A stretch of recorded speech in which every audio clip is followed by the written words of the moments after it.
seperti itu.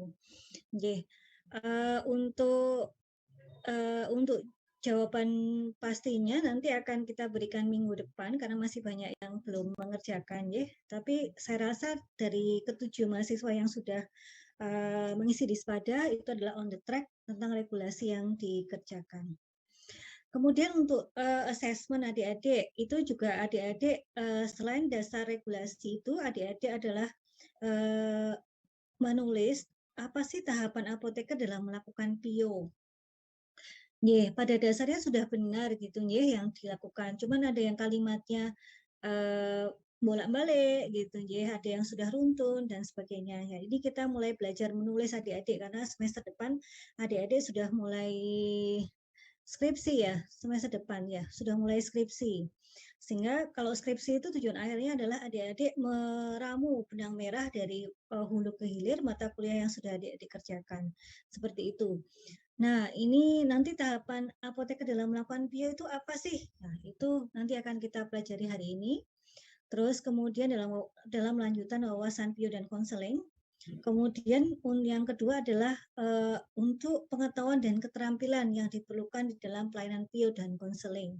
Itu pengetahuan dan keterampilannya apa saja. Nah, karena kemarin kita sudah banyak bahas, itu juga sudah on the track gitu.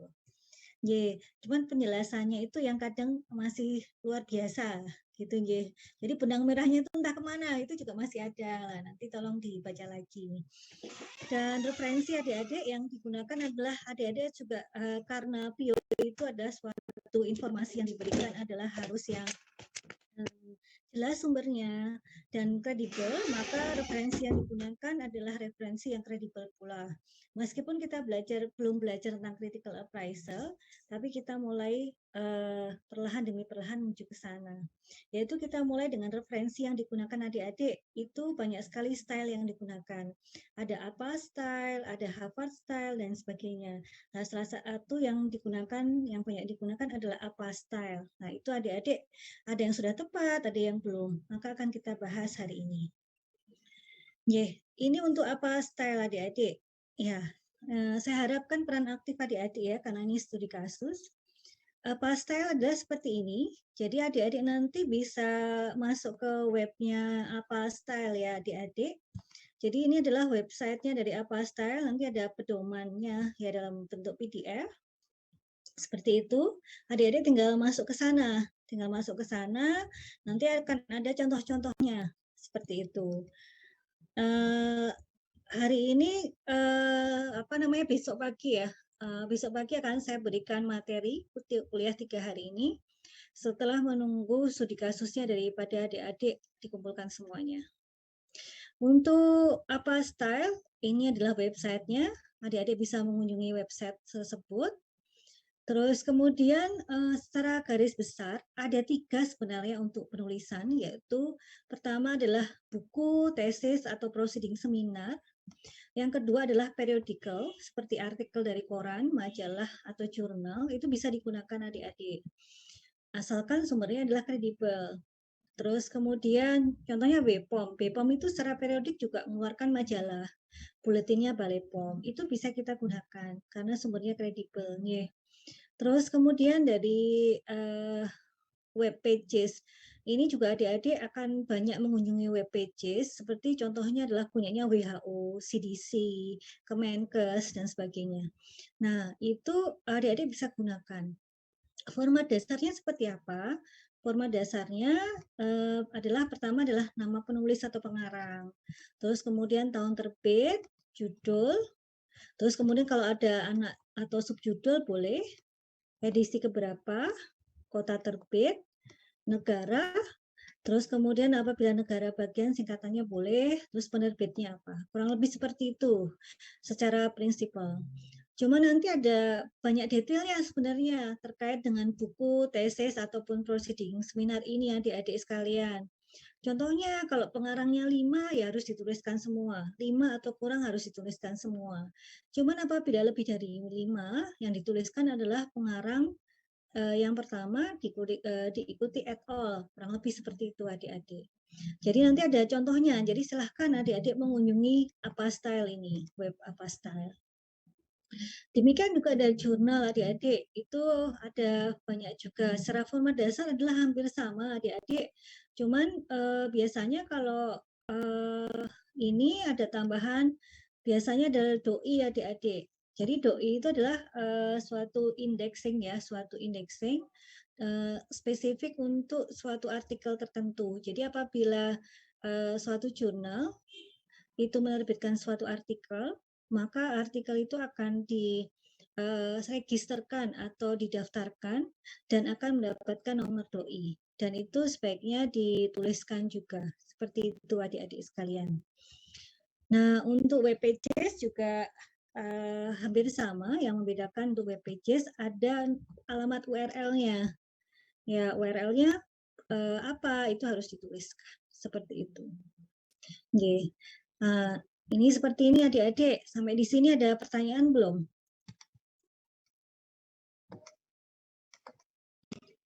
Ya, ada yang ingin saya tanyakan kepada adik-adik. Sudah dapat pelatihan Mendeley belum? Dari Prodi, dari lab? Belum ya. Jadi mungkin akhir semester ini, biasanya akhir semester ini sebelum atau awal semester depan, adik-adik kan sudah mulai mengeskripsi semester depan. Nah, itu biasanya ada pelatihan dari Prodi untuk penulisan referensi dengan menggunakan Mendeley System gitu. Nah, untuk dari Mendeley, nanti adik-adik seperti apa style, Harvard style dan sebagainya, atau Vancouver gitu ya. Itu adik-adik enggak perlu yang namanya melakukan manual, penulisan manual. Secara sistem itu bisa. Nah, tiba-tiba itu keuntungannya seperti ini. Mamanya adik submit ke jurnal A gitu. Ternyata itu ditolak gitu ya, kan bisa ya seperti itu. Kemudian kita pindah jurnal. Nah, antara jurnal satu dengan jurnal yang lain, yang namanya style referensi itu beda-beda. Nah, otomatis apabila kita menggunakan Mendeley tinggal langsung diubah aja. Seperti itu adik-adik. Ya, jadi adik-adik tidak perlu mengubah secara manual. Karena mengubah manual itu beda urutannya. Bayangkan saja kalau adik-adik ada 100 100 buah referensi. Kayak apa itu? Saya aja biasanya untuk mengkoreksi referensi bisa setengah hari. Ya, itu untuk mengubah. Ini ternyata kita bisa melakukan secara otomatis. Otomatis pun kadang kita perlu mengecek. Nah, kemudian itu adalah apa style adik-adik sekalian. Nah, kemudian adik-adik sekalian, tadi kan ada pertanyaan nih. Mungkin adik-adik bisa menjelaskan ya. Kita kan diskusi aja. Apa sih tahapan apoteker dalam melakukan PIO? Ada yang bisa menerangkan?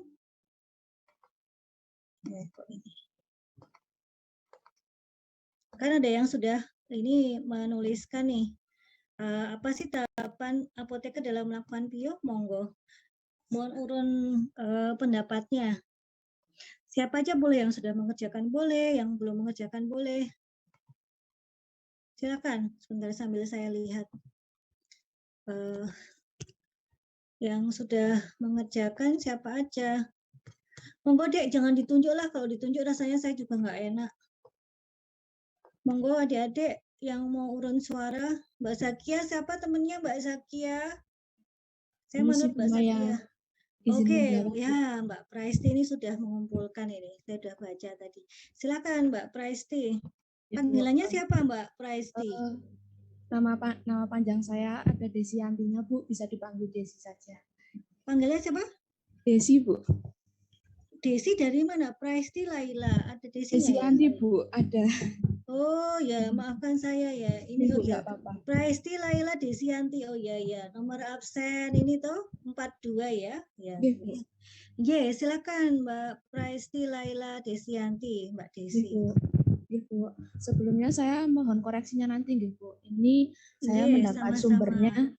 Ini dapat sumbernya dari petunjuk teknis standar pelayanan kefarmasian yang dikeluarkan oleh Kementerian Kesehatan Republik Indonesia tahun 2019, Bu. Jadi tahap pelaksanaannya yang pertama, apoteker instalasi farmasi bisa menerima pertanyaan lewat telepon, pesan tertulis, atau tatap muka. Kemudian apoteker mengidentifikasi penanya, diidentifikasi nama, terus statusnya seperti apakah pasien ataukah umum ataukah dari dokter, perawat dan sejenisnya. Kemudian dilihat asal unit kerja dari yang bertanya tadi. Kemudian mengidentifikasi pertanyaan yang diajukan. Terus terus kemudian menanyakan tujuan permintaan informasi seperti apakah untuk perawatan pasien, untuk pendidikan atau untuk penelitian atau untuk umum.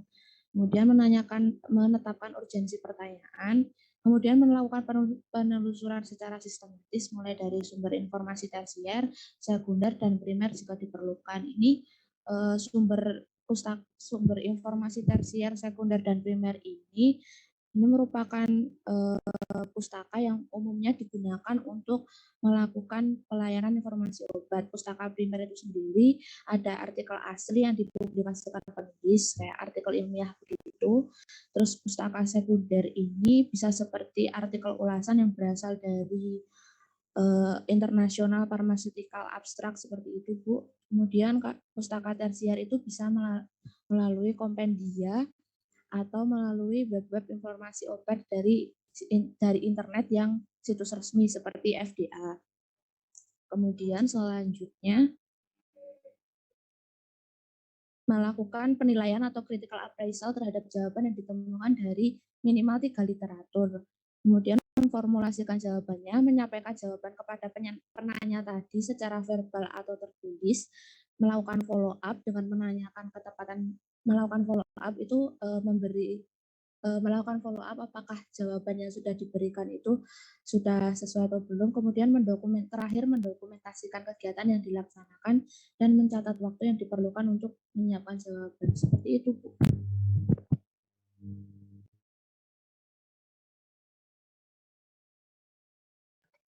Terima kasih Mbak Desi atas sharingnya. Dari teman-teman ada tambahan? Sama Oke, ini sangat beruntun sekali karena sumber yang didapat juga tadi dari mana Mbak Desi? Dari ini, Bu, buku PDF petunjuk teknis standar pelayanan kefarmasian di rumah sakit yang dikeluarkan oleh Kementerian Kesehatan RI 2019. Jadi teman-teman ingin saya sampaikan di sini apabila kita mengambil dari sumber yang kredibel seperti punya Kemenkes yang disampaikan oleh Mbak Desi ini, itu kan terlihat ya bahwa yang disampaikan itu sangat runtun gitu, sangat runtun. Bahkan di Kemenkes kadang ada SOP-nya. Ya, ini adalah terima kasih sekali ya Mbak Desi atas sharingnya. Ini menandakan bahwa apabila adik-adik mengambil dari sumber yang kredibel, otomatis yang disampaikan itu akan runut seperti itu. Karena kalau dari Kemenkes contohnya, itu sudah ada yang namanya badan atau komite yang menyusun suatu artikel atau suatu petunjuk ataupun suatu SOP seperti itu. Jadi biasanya yang duduk di sana adalah memang praktisi di bidangnya atau ahli di bidangnya yang berkumpul menjadi satu untuk menyusun sesuatu hal yang mudah gitu, istilahnya seperti itu, dan runut dan sistematis. Nah, terima kasih Mbak Desi atas sharingnya. Nah, ini kurang lebih yang sederhana yang kalau boleh saya rangkumkan dari Mbak Desi tadi, itu pertama adalah dari pertanyaan ya Mbak Desi ya, kita harus tahu yang pertanyaannya apa. Nah, pertanyaannya itu kita harus klasifikasi ya, penanyanya apa, pertanyaannya apa. Karena kita nanti akan mengidentifikasi sejauh mana sih urgensi yang disampaikan oleh Mbak Desi tadi. Urgensinya sejauh mana penanyanya. Jadi gini adik-adik sebagai bayangan. Contohnya di Rumah Sakit Dr. Sutomo, adik-adik bisa duduk di PIO. Jadi PIO itu ada suatu unit sendiri atau tergabung di dalam instalasi farmasi. Secara umum, kebanyakan tidak ada unit PIO terpisah dari instalasi farmasi. Jadi PIO itu kebanyakan rumah sakit itu melekat dari pelayanan yang dilakukan oleh instalasi farmasi. Seperti itu. Jadi begitu kita menyerahkan obat, otomatis langsung ada PIO di sana. Nah, PIO itu kalau di yang seperti itu kadang yang kita PIO itu diberikan pada pasien yang mendapatkan obat, kurang lebih demikian ya, cenderungnya demikian. Nah, kalau di Sutomo itu berbeda adik-adik. Di Rumah Sakit Dr. Sutomo itu ada memang benar-benar unit pusat informasi obat. Nah, di sana itu ada apoteker yang duduk di sana, yang bergantian ya secara shift-nya. Dan itu yang bertanya itu banyak orang, tidak hanya pasien gitu ya. Tapi ada juga dia bisa berperan aktif ataupun pasif. Kalau secara pasif itu yaitu datang selain dari pasien, bisa datang dokter, perawat, atau bahkan mahasiswa. Ya, mahasiswa yang memanfaatkan banyak itu mahasiswa yang memang praktek di rumah sakit tersebut, baik mahasiswa kedokteran, kebidanan, keperawatan, nah, gitu ya. Terus kemudian ataupun mahasiswa dari farmasi sendiri. Nah, itu kan kita akan klasifikasi ya. Nah, ini yang dikatakan Mbak Desi tadi, kok bisa ada urgensi? Kalau yang nanya klinisi dan memang untuk kebutuhan pasien saat ini yang dirawat, ya harus kita jawab segera. Tapi kalau yang nanya mahasiswa gitu ya, untuk keperluan mungkin paper yang harus mereka rangkumkan dan sebagainya, ya bisalah gitu kita berikan dengan waktu yang tidak harus segera kan gitu ya, seperti itu. Cuman harus ada standar waktunya. Karena itu kita harus melihat dari klasifikasi penanya dan pertanyaan itu, kita harus bisa mendapatkan informasi latar belakang penanya ataupun latar belakang pasien, nah sejarah pengobatannya ataupun sejarah penyakitnya. Kurang lebih seperti itu adik-adik. Nah, untuk klasifikasi pertanyaan tadi, itu selain kita melihat urgensi, itu juga bisa kita nanti kategorikan gitu ya. Jadi nanti adik-adik akan lihat ada kategori pertanyaan. Nah, pertanyaan itu akan kita kategorikan dan nanti kita akan filing. Jadi apapun yang sudah kita lakukan itu harus di-filing adik-adik. Tujuannya apa? Apabila ada pertanyaan yang serupa, kita akan cepat seperti itu. Nah, ini akan kalau boleh izin saya menyampaikan. Kita dulu. Oke, ini dari Pio dari Rumah Sakit Dr. Sutomo ya adik-adik. Ini kurang lebih kalau boleh saya besarkan kurang lebih seperti ini adik-adik. Ini adalah formulir permohonan informasi obat adik-adik sekalian. Nanti akan beda untuk pasien ya, untuk pasien agak sedikit berbeda. Ini untuk pasien rasanya. Iya, ini untuk Pio ya, Pio selain untuk pasien. Ini adalah seperti ini adik-adik sekalian. Jadi biar adik-adik ada bayangan, jadi semua yang adik-adik lakukan itu harus terdokumentasikan. Itu ada namanya formulir permohonan informasi obat gitu. Jadi adik-adik kan tadi Mbak Desi juga menyampaikan kita harus klasifikasi pertanyaan, kemudian kita harus tahu urgensinya dan sebagainya. Di sini adik-adik akan melihat siapa sih yang bertanya, apakah pemohonnya siapa, apakah dokter, farmasis, tenaga keperawatan, asisten apoteker, dan lain-lain. Bisa ditulis di sini mahasiswa dan sebagainya. Itu boleh adik-adik. Terus kemudian ditulis tentu nama pemohon, unit kerjanya apa. Nah, nomor telepon ini penting adik-adik. Karena ada beberapa hal, kadang kita kan tadi Mbak Desi juga menyampaikan bahwa kita harus melakukan penelusuran literatur, ya. Jadi itu ada yang cepat, ada yang tidak cepat kan gitu untuk secara proses. Nah, kenapa itu kita? Nah, itu kita perlu yang namanya telepon. Jadi kalau kita tidak bisa memberikan saat itu, maka kita bisa menyampaikan Bapak Ibu gitu ya, nanti atau dokter, nurse dan sebagainya itu akan kami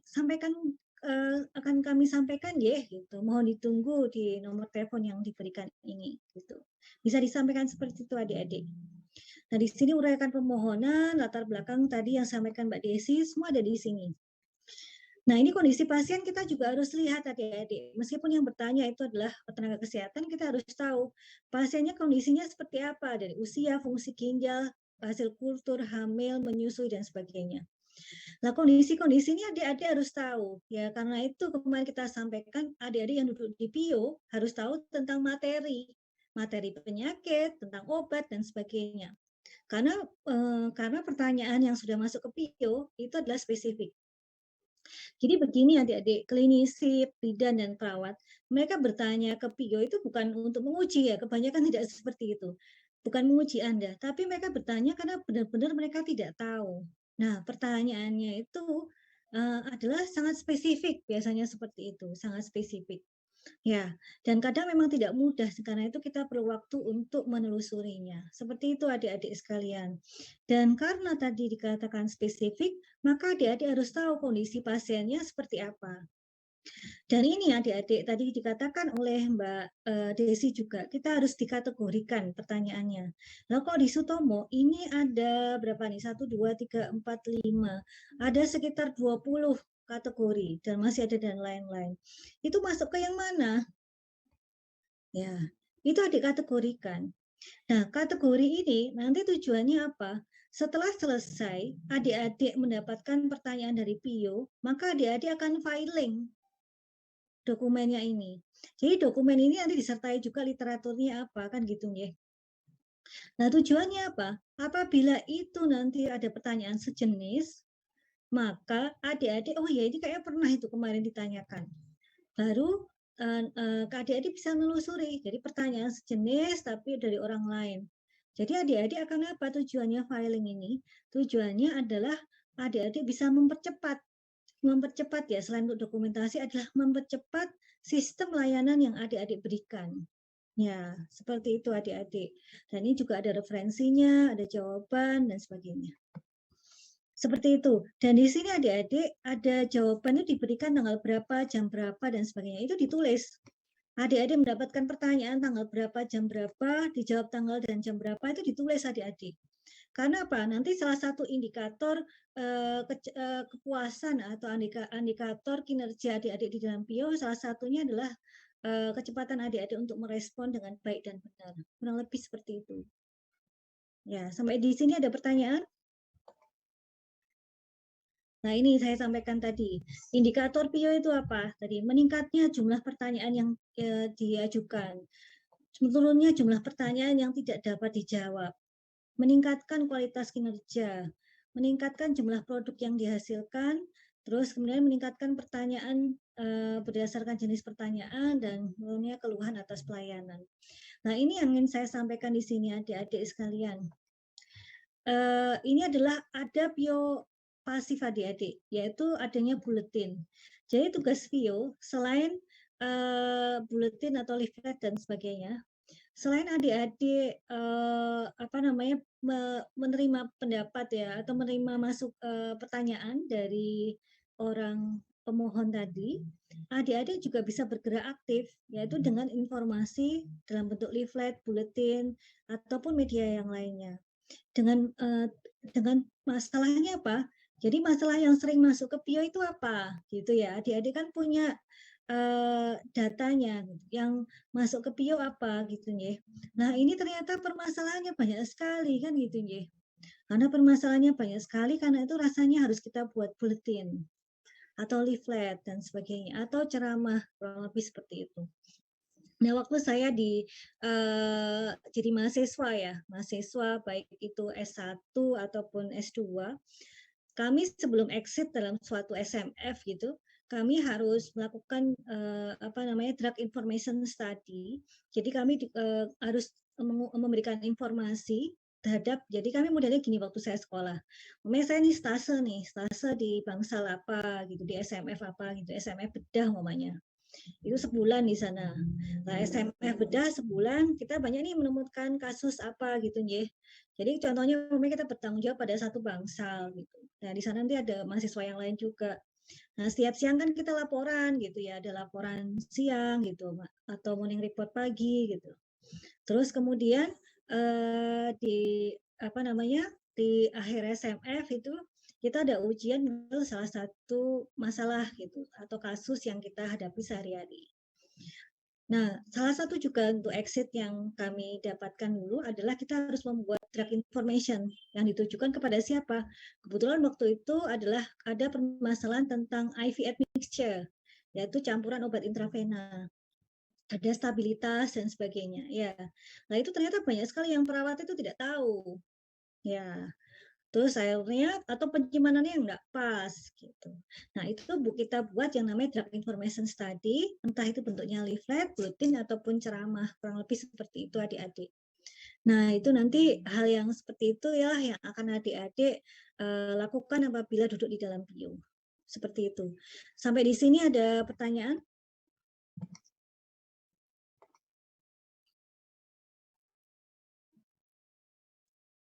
Udah? Atau apa nih? Ayo, ada pertanyaan dulu? Ya, oke. Habis itu kita masuk lagi ya. Jadi kita sudah yang panjang lebar tadi baru ketiga ini ceritanya. Tadi juga Mbak Desi menyampaikan ada penelusuran literatur gitu. Kita kan harus melakukan searching literatur karena informasi yang kita berikan harus sesuatu yang kredibel. Nah, itu tadi caranya ada banyak gitu ya. Yang pertama adalah adik-adik harus tahu pertanyaan ini dikategorikan apa kan gitu. Nah, pertanyaan itu harus kita breakdown dalam satu keyword. Nah, keywordnya itu harus kita masukkan dalam searching system kan gitu ya. Nah, kita pakai yang namanya Boolean search term atau mesh term atau apa, kurang lebih seperti itu yang akan diajarkan Bu Novita nanti. Dari situ, adik-adik juga akan bisa mengakses ke database. Dan database itu ada banyak ya, seperti Scopus, PubMed gitu, Science Direct gitu. Yeah. Masih banyak lagi lah. Google Scholar itu juga boleh adik-adik sekalian. Jangan Google yang biasa ya, Google yang Scholar. Ya, Google Scholar. Nah, itu adik-adik bisa akses di sana, nanti akan menemukan literatur primer, tersier, ataupun sekunder. Bayangannya adalah kalau yang primer itu yang jurnal-jurnal gitu loh, Dek. Ya, kalau yang tersier itu apa sih? Buku gitu, review artikel, lah itu tersier. Yeah. Terus kemudian kalau sekunder itu apa? Sekunder cenderung kayak kayak apa ya? Ini ketemu PubMed tuh. Nah, ketemu PubMed ada list yang banyak judul jurnal yang atau artikel yang sesuai dengan search term Anda dan di situ abstrak dan sebagainya ya. Itu namanya sekunder. Seperti itu. Nih, itu akan dibahas oleh Mbak Bu Novita ya. Kurang lebih demikian adik-adik. Nah, adik-adik selanjutnya bisa melakukan respon dan tindak lanjut. Oke, sampai di sini ada pertanyaan? Ya. Ada, Bu. Apa? Belum ada. Oh ya. Ya, tadi Mbak Desi juga mengatakan bahwa karena kita sudah lihat ya tadi ya, sudah lihat apa namanya formatnya seperti apa, formnya seperti apa, nanti adik-adik tahu apa yang harus diisi seperti apa. Ya, kurang lebih seperti itu. Ini tadi literatur, oke. Ini adik-adik, oh ini sudah ya, jadi ini primer ya. Primer itu adalah tadi artikel asli yang dipublikasikan penulis atau peneliti atau informasi yang terdapat di dalamnya berupa hasil penelitian yang diterbitkan dalam suatu jurnal ilmiah. Itu yang namanya primer. Jadi hasil penelitian, kurang lebih seperti itu. Yang secara langsung, itu namanya primer. Terus kemudian kalau sekunder apa? Berupa sistem indeks yang umumnya berupa kumpulan abstrak dari berbagai artikel jurnal. Contohnya apa? Contohnya adalah Cochrane, PubMed, dan sebagainya. Ya, jadi kumpulan abstrak dari berbagai artikel jurnal. Terus kemudian ada yang namanya tersier adik-adik sekalian. Nah, tersier itu bisa berupa buku teks atau database, kajian artikel, ya, pedoman praktis, review artikel, dan kurang lebih seperti itu. Nah, tersier ini contohnya adalah buku ya, baik AHFS, Drug Information Handbook, BNF, atau Martindale. Kenapa dikatakan tersier gitu? Karena itu buku ya atau review artikel. Nah, kalau primer itu kan tahunnya benar-benar yang terbaru. Nah, kalau kita bikin buku keluaran tahun 2022 aja, kita pasti bikin buku itu tidak mudah, paling tidak setahun lah gitu. Karena kita harus melakukan sistematika searching gitu, menulis gitu ya, cek plagiarisme dan sebagainya. Proses editing, proses publish kurang lebih setahun lah. Jadi untuk buku yang terbit tahun 2022, maka itu dia datanya biasanya tahun 2021 atau kebanyakan tahun 2020 ke bawah. Jadi adik-adik kebayang untuk updated dia kurang. Ya, seperti itu. Karena itu dikatakan dia menjadi bukan literatur yang primer tapi tersier. Untuk jurnal adik-adik ada banyak sekali jurnal yang adik-adik bisa lihat ya. Nih. Ini baik New England Journal of Medicine gitu, ada JAMA, ada Annals of Internal Medicine, Lancet gitu dan sebagainya. Seperti itu adik, ini adalah website ya. Kalau website hati-hati, nanti ada yang kredibel, ada yang tidak. Untuk website biasanya ada pakai Krebs atau Place Tool gitu untuk critical price-nya. Nanti dengan Bu Novita ya. Oke adik-adik. Terus kemudian habis itu adik-adik harus bisa mengkomunikasikan jawaban adik-adik dengan bahasa yang bagus, baik itu bahasa secara verbal ataupun nonverbal. Kurang lebih demikian adik-adik. Jangan lupa adik-adik melakukan follow up ya setelah memberikan respon, kemudian didokumentasikan. Sampai di sini ada pertanyaan dulu? Terlalu cepat tidak ya?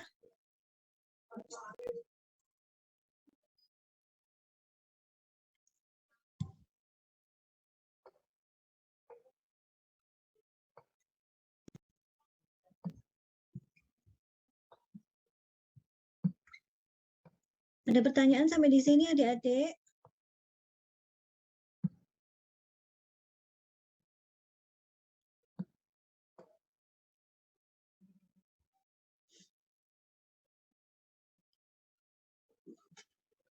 Ada pertanyaan?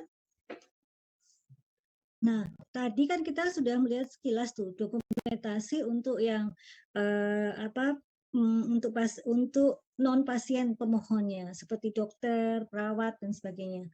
Kalau dokumentasi untuk pasien beda atau sama kira-kira? Ya, bisa sama, bisa beda sebenarnya jawabannya. Ya, izin share screen ya adik-adik sekalian.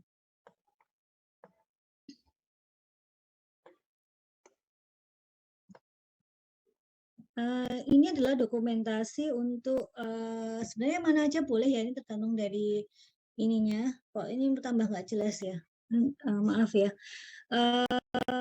Jadi inti adalah formulir pelayanan informasi obat hampir sama, tapi ini untuk pasien ya adik-adik ya.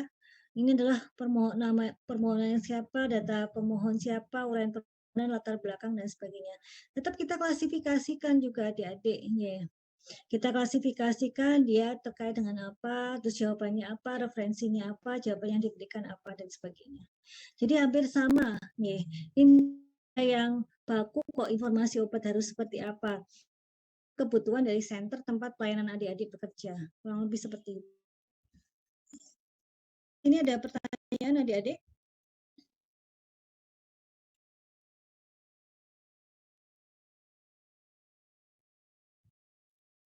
Oke. Yang tadi kita lakukan yang namanya informasi obat sekali lagi adik-adik itu harus kita berikan ya, informasi obat itu adalah kita sudah tahu bahwa informasi yang kita berikan kepada pasien tuh harus tidak bias, didukung oleh referensi yang kredibel dan telah dievaluasi sebelumnya. Kenapa sih muncul sebenarnya yang namanya PIO ya, PIO.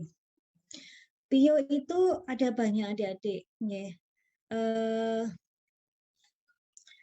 Ya, ada banyak karena sebenarnya untuk PIO itu sebagai latar belakang kenapa perlu dilakukan. Semakin banyak obat yang baru gitu, semakin banyak jumlah obat yang beredar di pasaran dan juga makin banyak obat-obat baru. Dan banyak pula publikasi ya, banyak pula publikasi dan yang namanya publikasi tersebut kadang antara publikasi A dan publikasi B itu berbeda. Pernah nggak nyumpai seperti itu? Iya, itu kenapa itu? Apa gitu ya? Apa apa untuk yang publikasi suatu jurnal A dan suatu jurnal B bisa berbeda? Kira-kira mengapa gitu? Hasilnya kok bisa berbeda? Itu mengapa? Ada yang bisa menjelaskan kenapa itu bisa berbeda?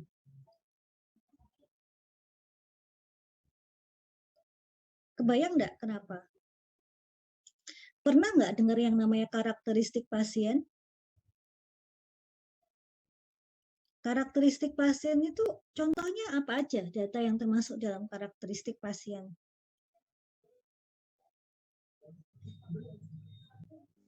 Jawab, Bu. Iya, Mbak Desi, silakan. Karakteristik pasien mungkin seperti usia, Bu, jenis kelamin, kemudian riwayat penyakit sebelumnya. Benar sekali Mbak Desi. Nanti kalau adik-adik akan melihat ya suatu jurnal primer itu pasti didahului yang namanya karakteristik pasien gitu. Karakteristik pasien tuh tadi ada usia, jenis kelamin gitu nggih, terus kemudian, komorbid gitu nggih, terus komorbid apakah pasiennya hipertensi, apakah ada diabetes mellitus gitu nggih, terus kemudian apakah ada autoimun gitu. Terus kemudian apakah ada komitan drug atau obat yang digunakan bersamaan. Seperti itu adik-adik sekalian. Jadi adik-adik kebayang, contohnya gampang aja bahwa, eee parasetamol secara umum, jarang ya menimbulkan efek samping obat tuh jarang, gitu. Jadi ada satu jurnal dikatakan aman tidak timbul efek samping obat. Setelah kelihatan, kita lihat yang namanya karakteristiknya tidak ada pasiennya yang menderita penyakit liver, gitu. Ya, terus kemudian, ternyata kemudian kita lihat, pasien di, ada jurnal lain, ternyata parasetamol tuh efek sampingnya frekuensinya besar. Ternyata kita lihat, ternyata parasetamol itu digunakan pada pasien yang memang komorbidnya ada gangguan pada liver. Nah, itu kan datanya berbeda ya.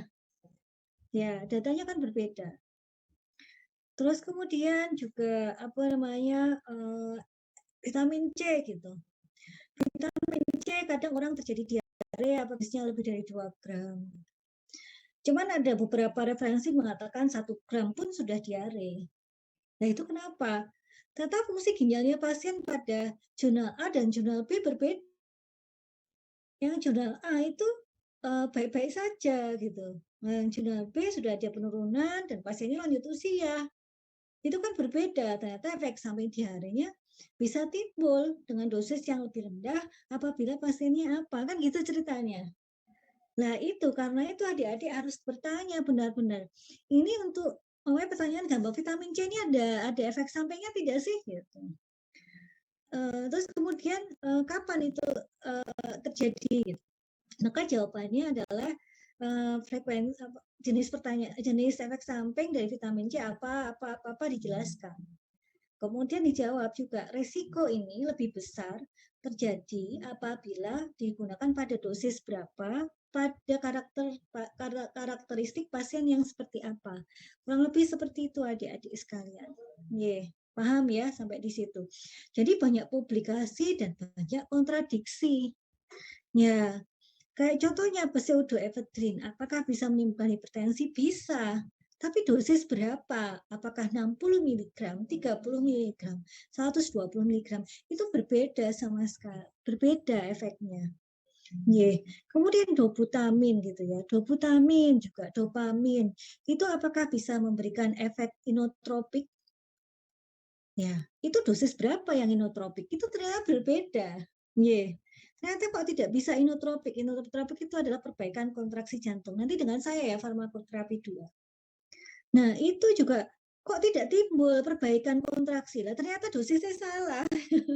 Gitu ceritanya ya. Itu kenapa banyak publikasi, banyak beda hasil. Lah kenapa? Ya itu yang kita harus jawab.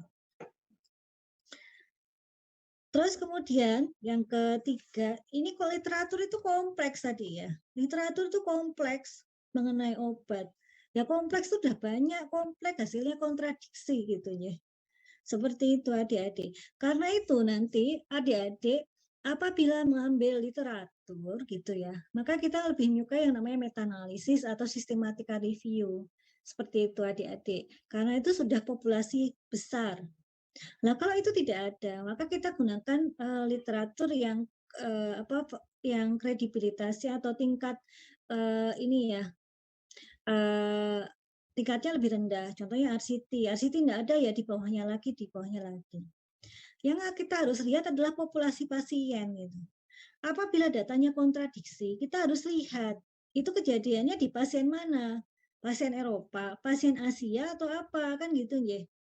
Oh ternyata kejadiannya itu kebanyakan di pasien Eropa. Nah pasien Asia gimana? Ternyata pasien Asia itu aman-aman saja. Kurang lebih seperti itu adik-adiknya. Atau resikonya lebih rendah.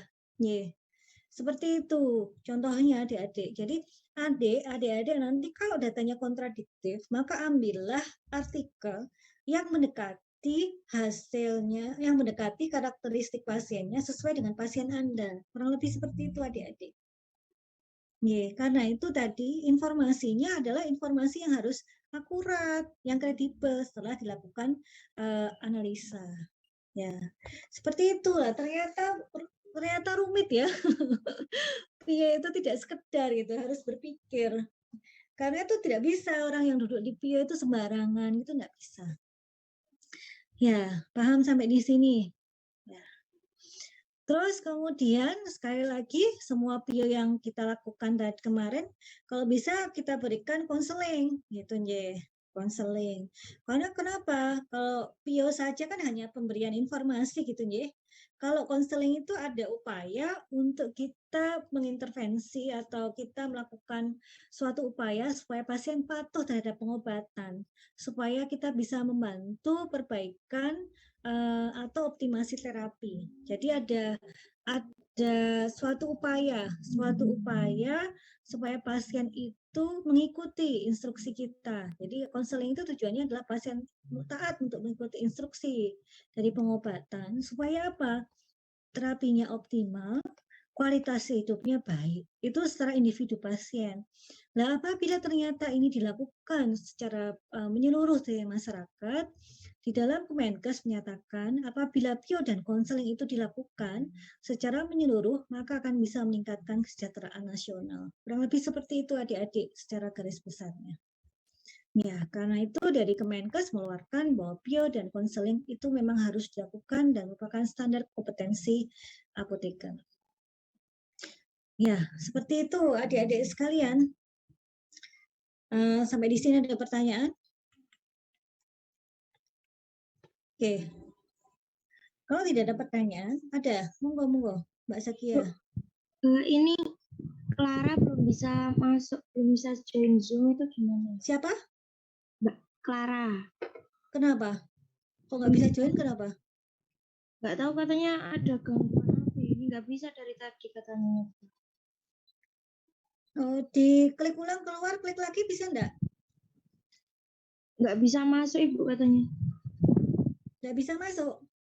Iya. Yang nggak bisa masuk Mbak Clara aja atau yang lainnya juga? Mbak Clara aja. Mbak Clara aja? Ya, gini aja, dicoba lagi. Saya nggak tahu gimana. Tadi itu saya sudah nyoba juga punya saya ya. Hampir sama. Masalahnya ini ada yang WA saya. Namanya Terensia Clara gitu ya. Problemnya adalah SSO-nya itu Dek. Mengenai problem yang SSO ya tanya Prodi ya. Saya ya nggak ngerti. Terus gimana saya? Ya udah, Bu. Oh, udah ada tulisannya something went wrong while you tried signing in with SSO. Kalau nggak pakai WNS gimana? Ini sudah saya di apa namanya tadi di setting sama Mas Anton. Tidak perlu SSO, coba suruh Clara ini sign in dengan email yang lain gimana? Iya, Bu, coba saya. Ya. Tanpa sign in dengan email yang lain.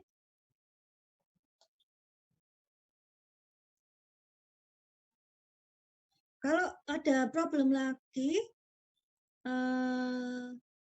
terkait dengan SSO, langsung kontak Prodi ya. Karena kalau problemnya SSO saya juga tidak tahu.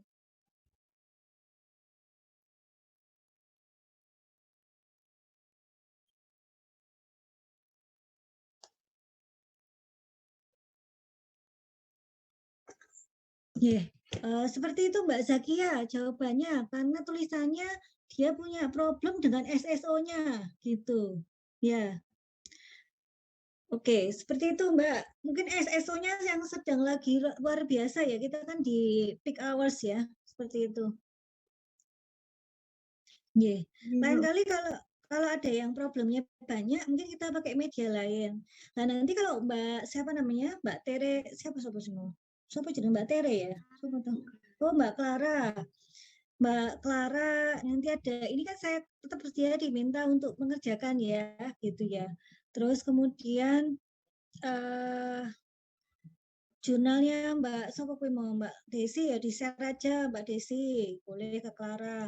Nanti kalau masih bingung, Mbak Clara hari apa suruh kontak dengan saya aja nih saya terangkan gitu. Gitu.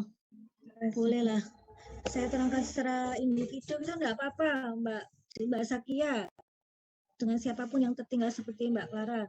Yang penting jangan lupa absen dulu dan mengerjakan di Spada. Kalau Spada enggak bisa sampai malam juga harus bilang banyak jalan menuju ke Roma, intinya seperti itulah. Ya. Ya. Gitu ya Mbak Sakia. Ya, Ya, nanti Bu. jangan khawatir nggak diterangkan, saya terangkan lah. Seperti itu. Ya. Terus kemudian kita lanjut lagi ini jangan lupa absen ya kelas B. Lakukan assessment untuk pengetahuan dan keterampilan apa sih yang diperlukan dalam pelayanan PIO dan konseling. Ada yang ingin share tentang pendapatnya? Monggo. Ditunggu sharingnya Meniko. Kan sudah banyak yang mengerjakan ya. Silahkan. Mbak Zakia siapa? Mbak Zakia, temennya yang diminta tolong untuk share. Mana Mbak Zakia saya sekarang? Monggo. Syifa mungkin, Bu. Syifa Munifa. Syifa Munifa. Oh ya, Mbak Syifa Munifa. Ini apa namanya? Dapat amanah ini, dapat amanah yang luar biasa untuk sharing dari Mbak Zakia. Monggo. Mbak Syifa ya? Syifa ya, Mbak? Silakan. Ini mengenai pengetahuan dan keterampilan, Ibu. Ya, Mbak, sing nomor 2 ini loh, 2B. Atau nomor 3 di apa namanya Spada. Silakan Mbak Syifa ya. Iya, Mbak. Mbak Syifa Munifa. Untuk pengetahuan dan keterampilan dalam penyampaian konseling dan PIO yang diperlukan untuk pelayanannya itu kalau menurut saya itu seorang apoteker harus memiliki pengetahuan mengenai obat-obatan atau kajian farmasetik. Sedangkan untuk keterampilannya itu yang paling penting adalah keterampilan untuk berkomunikasi dengan baik. Jadi untuk dengan penyampaian informasi atau konseling yang baik, maka nanti untuk penggunaan obat pada pasien itu obat secara rasional itu dapat tercapai, Bu, sehingga nanti untuk keamanan pasiennya dan masyarakat itu bisa meningkat dan mengurangi hal-hal yang tidak diinginkan. Seperti itu, Bu. Terima kasih Mbak Syifa. Ada tambahan dari teman-teman yang lain. Siapa Mbak Zakia yang lagi semangat-semangatnya hari ini Mbak Zakia? Arfa mungkin, Bu. Iya, Mbak Arta. Jangan marah sama Mbak Zakia loh ya. Habis ini jangan dimarahi loh ya, Mbak Zakia ini sangat luar biasa sekali ya, Ibu Kepala Suku ya. Monggo Mbak Arta. Nggih, Bu. Kalau menurut saya hampir sama dengan pendapat Syifa itu tentang obat-obatan, terus juga kayak perlu untuk kayak memahami tentang obat itu supaya kayak misalnya untuk pengambilan keputusan klinis seperti itu. Terus juga harus kayak bisa nyari informasi yang valid dan terpercaya gitu. Terus untuk yang konseling itu juga harus bisa kayak menyampaikan dengan baik gitu, jangan membuat kayak pasien tambah panik, harus kayak dituntun dengan baik supaya kayak pengobatannya bisa optimal seperti itu, Bu. Terima kasih Mbak Arfa, sangat luar biasa semangatnya. Ada yang nambahi? Kurang satu? Ada lagi apa? Ada yang bisa? Ya, selain Mbak Arfa tadi sama Mbak Syifa ada lagi satu kemampuan farmasis yang duduk di PIO?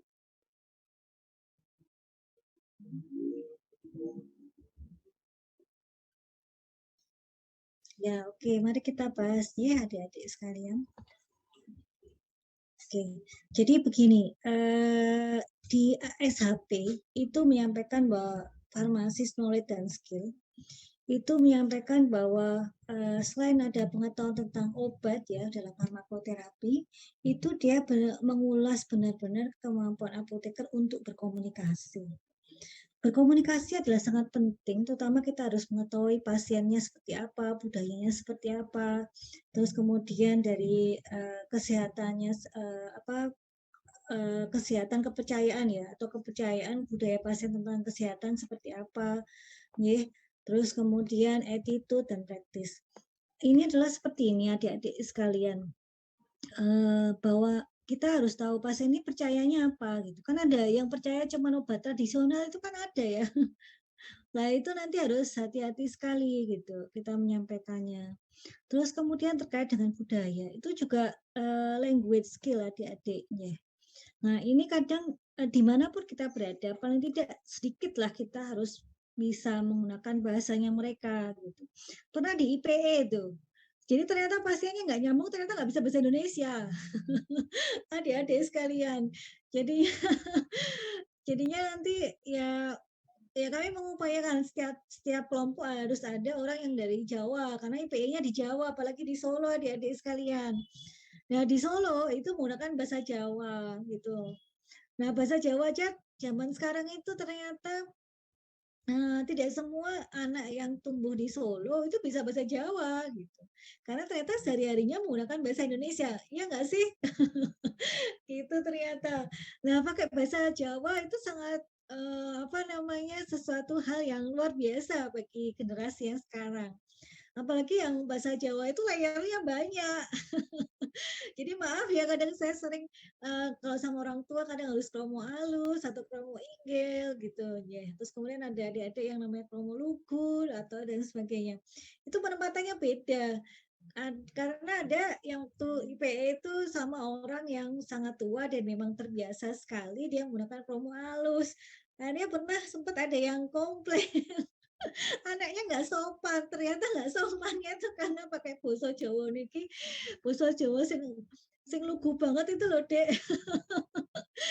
Gitu ceritanya. Ya, jadinya mungkin bahasa campur boleh lah gitu. Jadi untuk beberapa hal memang bahasa Indonesia itu lebih aman. Yeah. Ya sambil jalan lah, nanti kan masih akan praktek ya adik-adik. Jadi kita memang kita harus kembali pada apa namanya local wisdom. Local wisdom itu termasuk bahasa. Nah kalau nggak bisa nggak nyambung terus piye gitu ya. Jadi pernah dulu angkatan tahun 2000 berapa ya? 15 atau apa. Akhirnya membuat leaflet itu dalam bahasa Jawa. Nah, itu pernah.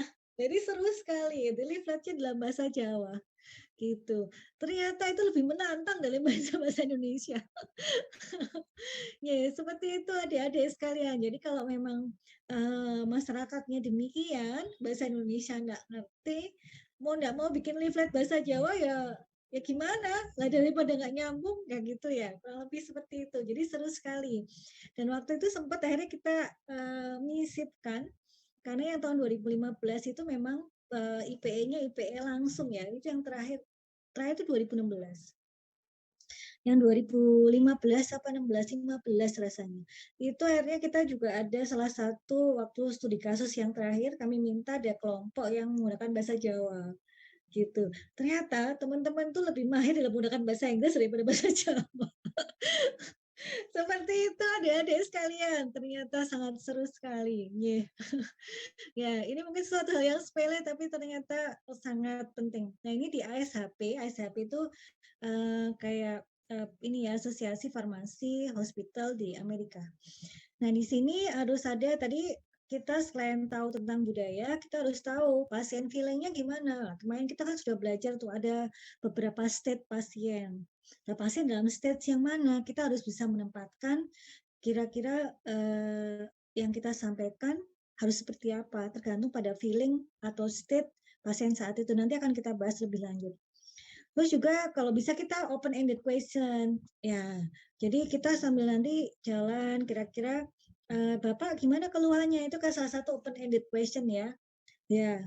Terus kemudian adik-adik harus lihat active listening. Nah, nanti kelihatan sekali ada yang memang benar-benar mendengarkan gitu ya secara non-verbalnya itu secara body language-nya, tatapannya, sikapnya, itu kan kelihatan kalau mau mendengarkan sama ogah-ogahan kelihatan kan? Ya, seperti itu adik-adik. Itu juga akan dinilai sebenarnya kalau kita ketemu langsung. Maunya saya karena kita paling tidak sekali itu harus ada hibrid gitu adik-adik ceritanya seperti itu nggih. Kita belajar nih sambil saya kan cuma ber-19. Ya, kita sambil melihat adik-adik sejauh mana gitu. Karena biasanya untuk PIO ini salah satu station di ujian OSCE itu biasanya menampilkan PIO itu ada biasanya. Jarang tidak pernah tidak gitu. Ya, karena salah satu kompetensi dan akan melihat ya kemampuan adik-adik baik secara materi, verbal ataupun non-verbal skill-nya. Kurang lebih demikian. Nah, ini tadi dikatakan non-verbal message ya dari ASHP, harus eye contact, facial expression, body movement, vokal karakteristik kan kelihatan tuh. Ada yang kelihatan bahasanya datar itu kan ada ya. Jadi teman-teman tuh ada yang bahasanya dari pertama sampai terakhir nadanya gitu konstan gitu ya. Memang sangat konstan tuh bagus sih, teguh pada pendirian gitu ya. Tapi akhirnya ya iki piye gitu kan dari kita pasiennya kan harus beda. Oh pas vokal karakteristiknya, body movement, facial expression, eye contact gitu. Ya itu harus kelihatan gitu ya adik-adik. Nah, seperti itu dan nanti terakhirnya adalah farmasis harus tahu bahwa kita harus bisa menilai bahwa pasiennya memang willing to use the medication atau dia punya intensi untuk melakukan hal yang kita instruksikan. Itu ternyata kemampuan farmasis digarisbawahi demikian adik-adik sekalian. Nah, untuk saya sampaikan bahwa ini apa ini? Oke. Izin saya menyampaikan bahwa ada yang menyampaikan bahwa pengetahuan tentang materi ya, materi itu materi pengetahuan tentang penyakit dan obat-obatan atau drug terapi, non drug terapi dan penyakit itu adalah penting adik-adik karena ini merupakan dari kemampuan daripada farmasi klinik. Izin saya tutup ininya ya, saya kecilkan karena saya mau mengambil ini adik-adik sekalian. Di sini aja. Jadi gini adik-adik, izin saya menyampaikan ini bahwa ini adalah circle dari kemampuan seorang apoteker dalam farmasi klinik. Jadi PIO itu adalah bagian kecil dari farmasi klinik adik-adik sekalian.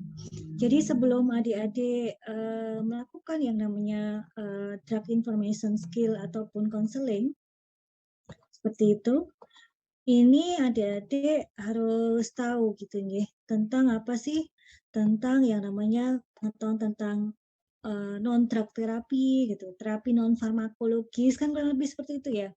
Terapi farmakologis ini kan kita pelajari waktu farmakoterapi, ya kan adik-adik. Terus kemudian tentang disease, farmakoterapi kita juga belajar tentang disease, tapi kita mungkin juga harus menyambung kuliah yang namanya fisiologi gitu ya. Terus kemudian data lab itu juga harus kita tahu, data lab atau data klinis pasien kita harus tahu adik-adik sekalian. Dan ini kita gunakan nanti untuk melakukan collecting data, ya, collecting data adik-adik. Dan ini juga akan kita gunakan untuk yang namanya drug information, pemberian informasi obat kepada pasien, dan kemampuan yang ini tadi semua ini tadi itu juga akan kita gunakan dalam menjawab yang namanya respon. Ya, itu adik-adik sekalian. Jadi kita kembali lagi ke sini. Ini adalah pengetahuan tentang penyakit, drug terapi, non drug terapi, data lab itu sangat diperlukan untuk adik-adik nanti untuk melakukan penggalian data dan juga untuk menjawab respon, kurang lebih seperti itu, atau memberikan respon. Nah, dalam melakukan yang namanya pengambilan data tadi untuk bertanya kepada pasien atau pemohon informasi, itu kita harus punya kemampuan komunikasi. Itu yang akan kita bahas dalam beberapa menit ke depan ya. Kalau tidak selesai ya minggu depan lah. Terus kemudian jadi komunikasi, adik-adik harus punya kemampuan verbal ataupun non-verbal, seperti itu. Nah, ini biasanya saya sampaikan sebelum ujian, biasanya karena dulu sempat kita ujiannya lesan, jadi lebih seru ya. Ada lesannya dan ndaknya, tapi kalau ndak sempat ya paling ndak pas terakhir kita bisa belajar. Adik-adik duduk di depan kaca, adik-adik lihat diri adik sendiri, sudah senang nggak melihat adik-adik? Atau ini kok flat banget ya, datar banget toh, gitu. Ya, atau adik-adik ngerekam lah, direkam aja kalau kalau pas saat itu kan nggak kelihatan ya, direkam kan punya handphone ya direkam gitu. Terus kemudian direkam terus didengerin lagi atau dilihat lagi tuh ekspresinya datar apa enggak gitu. Udah kelihatan empatinya enggak kan gitu ya. Gitu. Terus kemudian secara tata bahasa gimana? Lihat empatinya enggak secara tata bahasa atau monoton gitu. Itu didengerin. Jadi kalau adik-adik punya teman kan lebih enak langsung mengkritisi gitu. Oke, jadi kalau temennya bilang, udahlah bagus, itu namanya temennya nyebelin ya, nggak mau dengerin. Kalau teman yang bisa memberikan masukan, nah itu teman yang memang mensupport terhadap perbaikan. Nah, karena kita kadang PJJ, kadang susah ya, susah terkait dengan hal tersebut, maka yaitu satu-satunya dilihat sendiri, direkam sendiri, dikritisi sendiri gitu. Udah bagus nggak? Senang nggak kalau adik-adik ketemu dengan orang yang seperti itu? Gitu ceritanya. Ya, itu salah satu yang gampang untuk belajar secara komunikasi. Dan untuk dan komunikasi ini juga adik-adik, ini ternyata sesuatu hal yang sangat luar biasa untuk mahasiswa farmasi dan terutama karena kita sering banyak di lab, itu yang kadang jadi ada mahasiswa farmasi itu seringnya masuk kampus capek pulang gitu ya, terus keluar makan gitu. Terus kemudian besoknya lagi berulang gitu terus gitu. Lupa yang namanya jalan-jalan gitu, lupa yang harus ngobrol bareng, lupa ternyata ngeteh bareng itu enak gitu, apalagi cari cilok gitu kan. Terus kemudian nah itu apalagi PJJ ya, PJJ jarang ketemu orang dan sebagainya itu kadang lupa. Nah ini kita asah lagi. Dan tadi yang terlupakan adik-adik, yang terakhir ya, ini adalah yang namanya teknologi informasi. Di farmasi UNS, di PSPA, nanti ada yang namanya Pharma IT adik-adik. Pharma IT itu adalah, memang ada farmasi yang duduk di dalam teknologi informasi ini ya. Itu dan juga disampaikan di mana ya, saya lupa. Oh ini, di teknologi information ini. Itu di American Journal of Pharmacy Education bahwa memang diperlukan farmasi yang duduk di dalam IT atau bagian informatik gitu, farmasi informatik ada yang bilang seperti itu, atau farmasi teknologi. Ya. Terus kemudian ini gunanya untuk apa? Kita mempunyai kemampuan di sana adalah kita bisa melakukan penelusuran data. Ya, tadi kemampuan yang searching dan sebagainya, ya filing dan sebagainya. Itu tidak mudah adik-adik. Jadi kalau nanti adik-adik melakukan yang namanya sistematika review atau bahkan meta analisis adik-adik sekalian, itu bisa dijadikan skripsi. Ya, bayangkan saja seperti ini. Kenapa sistematika review dan meta analisis itu suatu yang tertinggi? Jadi cara penelusurannya seperti ini. Apabila adik-adik memasukkan keyword ya, keyword gitu, keyword tertentu, nanti di Google biasanya ketemu berapa pages? 10 pages gitu ya. Satu page ada 20 artikel yang kembali gitu ya. Adik-adik biasanya baca di mana? Halaman yang pertama aja kan?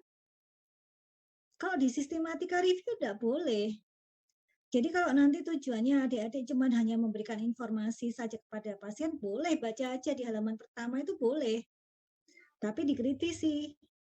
Nah, kalau adik-adik nanti skripsinya adalah sistematika review atau meta analisis, ini untuk skripsi loh saya bilang, untuk penelitian, itu kalau recall artikelnya ada 10 pages, yaitu 10 kali 20 adalah 200 artikel, itu harus dibaca semua gitu adik-adik, harus dibaca semua terus dikritisi semua gitu. Akhirnya yang kemasuk berapa, 10 artikel atau berapa. Lah adik-adik bayangkan saja membaca 200 artikel satu-satu butuh waktu berapa lama. Ya, biasanya teman-teman yang mengerjakan review artikel itu paling cepat ya sekitar 3-4 bulan selesai untuk menghasilkan suatu karya sistematika review yang setara untuk pengerjaan skripsi. Kurang lebih seperti itu adik-adik. Nah, kita punya kemampuan seperti itu. Nah, gunanya nanti untuk apa sih? Untuk penyediaan atau penyediaan data seperti itu ya adik-adik. Atau adik-adik menyusun database informasi terkait dengan farmakoterapi atau farmakokinetika dan sebagainya. Ya, jadi database yang sering digunakan itu adalah drug information atau leksikon drug information ya. Itu ada versi elektroniknya. Itu untuk sebulan trial itu gratis adik-adik. Nanti adik-adik bisa lihat. Di sana itu database-nya sangat bagus sekali dan itu biasanya di-updated baik terkait dengan informasi indikasi, efek samping dan sebagainya maupun interaksi obat.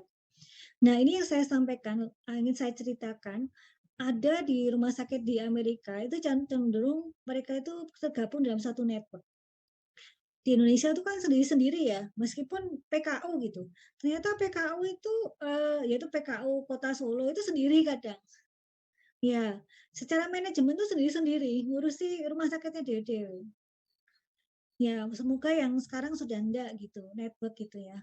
Nah, kalau di Amerika itu mereka tergabung dalam suatu network ya. Yang pernah saya sempat ke sana itu dalam Cleveland Clinic Health System. Cleveland Clinic Health System itu tergabung beberapa rumah sakit dalam satu network yang namanya Cleveland Clinic Health System. Nah, di situ adalah mereka benar-benar networknya terjaga, termasuk membuat database itu ada.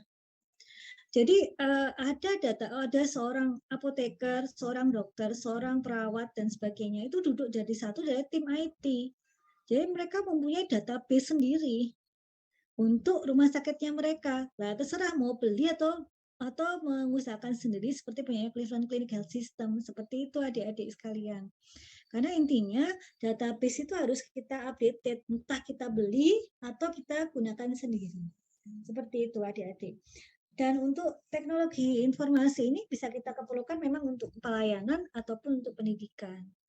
Nah, seperti itu bayangannya adik-adik sekalian. Nah, terkait dengan hal tersebut ingin saya sampaikan pula yang namanya PIO itu bisa untuk yang pelayanan, pendidikan, ataupun untuk penelitian adik-adik sekalian. Untuk pelayanan, adik-adik sudah tahu tadi, yaitu untuk menjawab pertanyaan, membantu unit lain dalam mendapatkan informasi obat, menerbitkan buletin, ataupun brosur. Terus juga PIO itu juga mendukung yang namanya panitia atau subkomite farmasi dalam menyusun formularium rumah sakit. Itu bisa. Jadi formularium rumah sakit itu apa? Yaitu obat-obat yang dapat digunakan di rumah sakit. Jadi obat dokter yang meresepkan obat di rumah sakit tersebut harusnya berdasarkan obat-obat yang termasuk dalam formularium. Seperti itu adik-adik. Dan sekretaris dalam formularium rumah sakit komite ini itu biasanya sekretarisnya adalah apoteker adik-adik. Nah, tugasnya adalah menyediakan memang suatu komponen pendukung atau informasi pilihan mana sih obat yang bisa kita pilih dan dimasukkan dalam formularium tersebut. Kurang lebih seperti itu adik-adik sekalian. Jadi tidak hanya sekretaris yang tukang nyatet, compiling data itu enggak ya harusnya ya. Nah, tapi ada ilmu yang kita bisa masukkan di sana. Terus juga bisa memberikan informasi kepada pasien melalui penyuluhan, kerjasama dengan komite medik rumah sakit ataupun konseling. Itu untuk pelayanan. Untuk pendidikan apa? Yaitu untuk pendidikan apa? Yaitu untuk tadi kita membimbing mahasiswa seperti adik-adik atau adik-adik memberikan pendidikan kepada tenaga kesehatan yang lain dalam informasi obat. Seperti yang saya contohkan tadi waktu saya sekolah, exit saya sekolah, saya harus memberikan PIO dan konseling untuk perawat waktu itu berdasarkan permasalahan yang memang kami temui selama kami stase di bangsal tersebut atau di SMF tersebut. Kurang lebih seperti itu adik-adik sekalian. Terus juga kakak kelas Anda ini sekarang itu yang untuk mahasiswa baru PSPA diminta juga melakukan PIO dan konseling berdasarkan permasalahan yang masuk kepada kami. Saat ini permasalahan yang masuk kepada kami, kebetulan saya juga sempat memberikan PIO dan konseling kepada ibu-ibu Dharma Wanita di Universitas 11 Maret, yaitu tentang Omikron, ya, tentang Omikron, suplemen yang terkait di dalamnya, dan obat-obatan. Seperti itu adik-adik sekalian. Nah, ini untuk pendidikan. Kemudian untuk yang lain apa? Untuk penelitian lah. Penelitian ini yang seperti saya sampaikan tadi, adik-adik bisa melakukan yang namanya evaluasi penggunaan obat, ya, seperti itu. Atau penelitian penggunaan obat baru. Atau kegiatan yang lain, atau kegiatan tadi, seperti pembuatan sistematika review dan meta-analisis itu bisa menjadi penelitian yang terkait dengan PIO. Kurang lebih demikian adik-adik sekalian. Dan ini kakak-kakak kelas Anda karena COVID, jadi mereka tidak bisa ke Solo, gitu, tidak bisa keluar rumah. Apakah bisa penelitian dan bisa lulus? Bisa. Kita kerjakan in silico study. Kurang lebih demikian adik-adik. Itu sudah banyak mahasiswa kami yang melakukannya.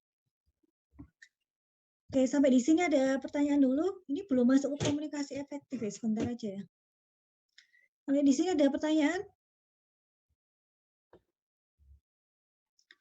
Oke, kita masuk ke komunikasi efektif sebentar adik-adik sekalian.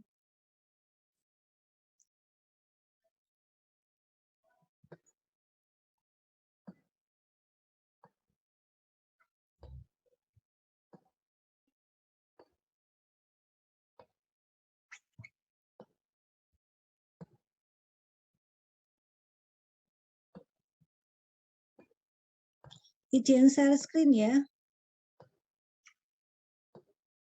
Oke, apakah sudah terlihat adik-adik? Loh, terlihat, tidak jadi ya? Oh, hilang.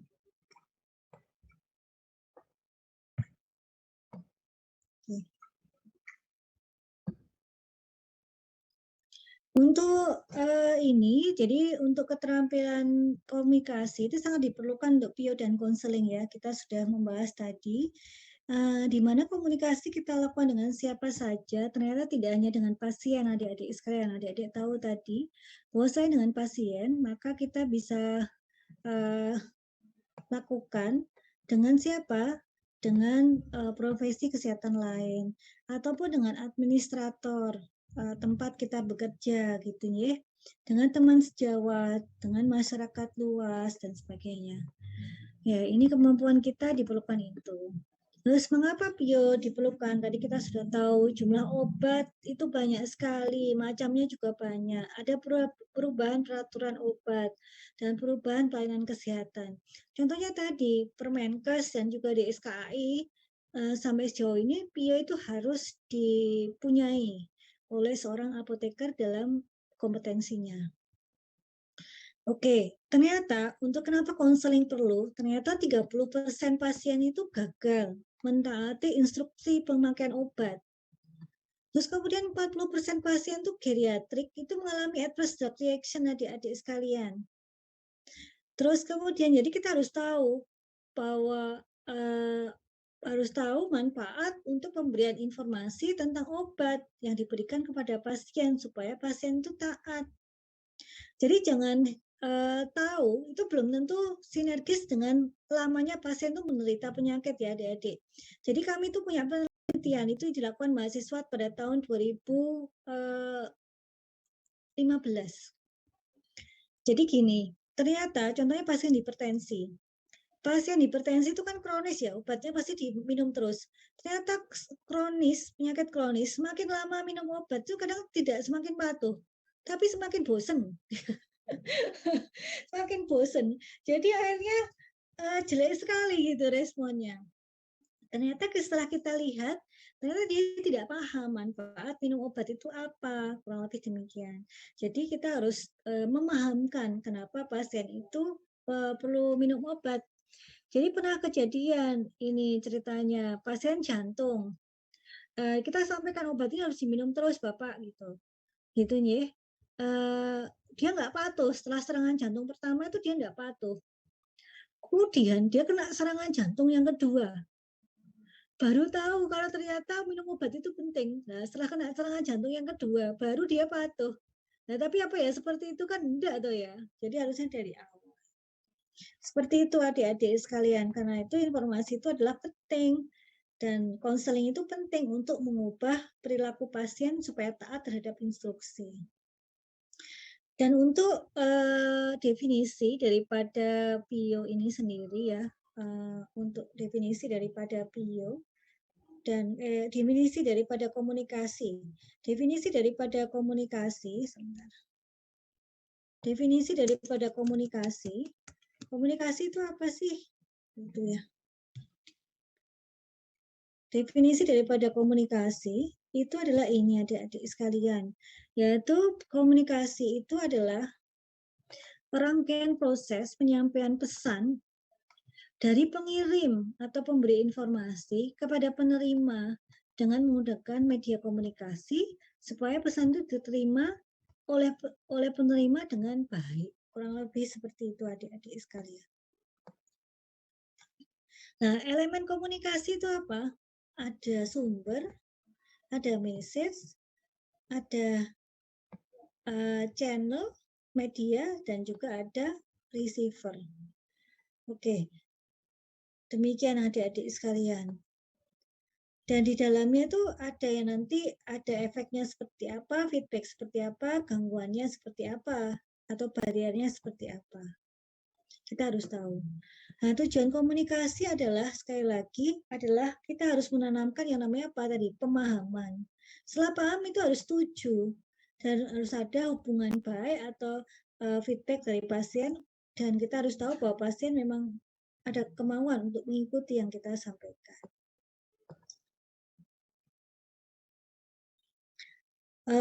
Pesan itu ada yang namanya verbal ataupun non-verbal gitu.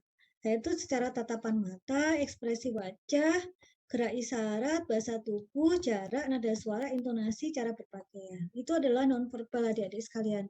Nanti adik-adik juga harus lihat, adik-adik kan kadang semangat sekali memberikan informasi obat gitu ya. Kadang adik-adik disuruh memberikan informasi obat 1 jam itu bisa. Nah, nanti kalau adik-adik pelayanan, apakah informasi diberikan 1 jam? Ya belum tentu gitu ya. Pertama, adik-adik umumnya kerja di rumah sakit gitu ya, atau di suatu klinik rawat jalan yang seharinya 1000 resep. Yang jaga satu shift-nya cuma berapa orang? 7 orang atau 10 orang di situ. Itu sudah termasuk apoteker yang AA gitu, yang bagian deplok dan juga kasir gitu ya. Seperti itu adik-adik sekalian. Adik-adik jam kerja jam berapa? Jam 8 pagi, pulang jam berapa? Jam 3 sore. Berarti berapa jam itu? 8 pagi, 9, 10, 11, 12, 13, 14, 15, 7 jam kerja. Ya, termasuk absen ya 8 jam lah. Ya, 8 jam kerja, ada 1000 pasien, yang jaga cuma 7. Jadi satu pasien berapa kan gitu. Jadi secara waktu tidak bisa itu memenuhi. Terus yang kedua, adik-adik juga harus lihat ekspresi pasien. Ada pasien yang memang waktunya santai gitu, waktunya dia memang sangat bersedia mendengarkan Anda. Dan juga ada juga yang pasien menunjukkan ekspresi wajah dia buru-buru kan ada ya. Dia harus terbaca gitu. Oh, ini pasiennya buru-buru. Adik-adik harus tahu, harus peka. Kalau enggak nanti pasiennya jatuhnya marah, saya tuh buru-buru gitu. Sebentar toh Ibu, saya menerangkan. Nah, ternyata sebentarnya sampai 1 jam gitu. Nggak bisa juga ya. Jadi adik-adik harus tahu membaca situasinya seperti apa. Atau pasien yang menolak untuk diterangkan. Kita harus lihat seperti itu. Oh, Bapak Ibu mungkin bekerja di mana? Oh, ternyata dia itu perawat atau dia dokter gitu. Kan beda ya ceritanya, caranya menerangkan. Jadi kita harus tahu. Seperti itu adik-adik. Terus kemudian pesan yang baik, adik-adik harus bisa menyampaikan secara tulus, gunakan informasi yang sederhana, tidak berbelit-belit, harus singkat, padat gitu. Terus kemudian spesifik dan summarize. Jadi gini adik-adik, ini harus informasi itu harus sesingkat mungkin ya, semakin panjang kadang tidak terserap gitu. Terus kemudian adik-adik tadi juga harus tahu bahwa ternyata dengan dalam waktu singkat dengan 1000 pasien tadi, itu gimana caranya? Apakah bisa kita mengcover semua pasien tersebut? Tidak ya. Kadang yang kita bisa berikan informasi secara langsung itu untuk pasien yang apa aja, itu ada kriterianya adik-adik gitu. Nanti akan kita bahas lah minggu depan kriteria pasien apa yang kita bisa berikan informasi atau home visit atau apapun gitu nih. Nah, ini itu sudah ada di Kemenkes adik-adik. Bisa adik-adik baca kriteria yang kita dahulukan untuk informasi obat. Nah, kemudian pasien yang lain gimana? Pasien yang lain itu harus kita berikan informasi obat. Kalau di Indonesia mungkin belum terlalu banyak dilakukan ya. Tapi kalau contohnya di negara lain seperti di Amerika, setiap pasien yang datang itu harus mendapatkan informasi obat. Bedanya ada yang disampaikan secara verbal, ada yang tidak. Yang verbal pun, kalau obatnya ada banyak, dia pilih benar-benar yang harus ditekankan. Nah, obat yang lain bagaimana? Atau pasien yang tidak termasuk kriteria harus diberikan bagaimana? Itu kita berikan yang namanya leaflet atau brosur informasi obat yang diberikan pada pasien. Jadi kebetulan waktu itu pernah saya lihat, kita mendapatkan resep gitu, dan kita bukan kategori pasien yang termasuk yang harus kita informasikan secara langsung. Nah, itu kita kan selain mendapatkan obat, kita kan mendapatkan leaflet. Nah, leafletnya seperti apa? Itu adalah bisa di-print di database. Jadi kalau adik-adik lihat DIH itu yang sederhana, yang lebih murah dibandingkan yang lain gitu nih. Ada trialnya. Itu ada informasi obat yang kita bisa berikan pada pasien dan itu bisa di-print. Nah, permasalahannya DIH itu bahasa Inggris adik-adik sekalian. Nah, pasiennya di desa, mau kasih bahasa Inggris, bahasa Indonesia aja kadang nggak ngerti ya kan nggak bisa. Karena itu tadi di bagian depan farmasi itu bisa menjadi yang namanya farmasi informatik, yaitu penyedia informasi.